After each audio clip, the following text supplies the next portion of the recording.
kuonesha, lakini ndogo ndogo kwa ajili ya makazi nafuu.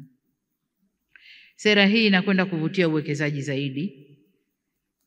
Inaweka utaratibu wa kuwezesha waendelezaji milki, yani real estate, wa kigeni kuwekeza katika sekta ya nyumba na kuuza kwa wenye uhitaji. Na hili ni soko kubwa.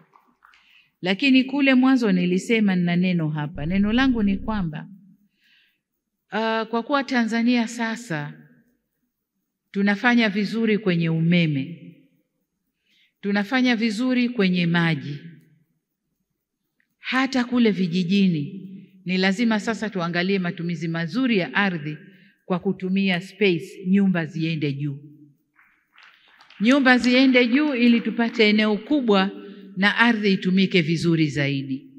Huko nyuma hata mijini tulikuwa hatuwezi, kwa sababu nyumba zile zinataka lifti, nyumba zile zinataka maji ya kutosha kuweza kupanda mpaka juu.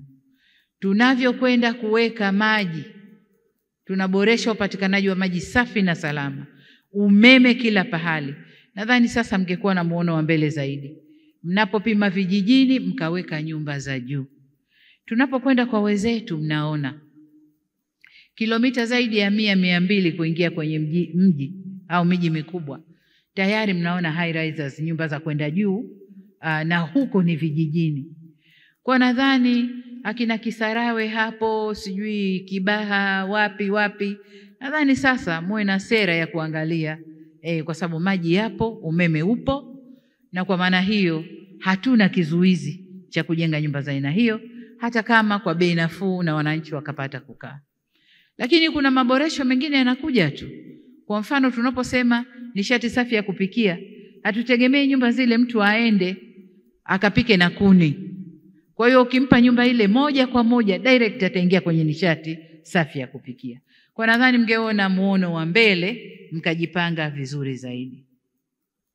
Lakini niseme tu kwamba maboresho ya sera hii yamezingatia hoja za muda mrefu za diaspora wa Tanzania. Wale wa Tanzania ambao wako nje na wenyewe walikuwa na hoja kadhaa kuhusu ardhi ya Tanzania, nao kuwa na haki ya kutumia ardhi ya kwao walikotoka. Hilo nalo kwenye sera hii limezingatiwa. Lakini la 6, tunakwenda kuimarisha utunzaji wa taarifa kwenye sekta ya ardhi. Tutafanya hivyo ili kuimarisha utendaji kazi na kuondoa mianya ya kukwamisha na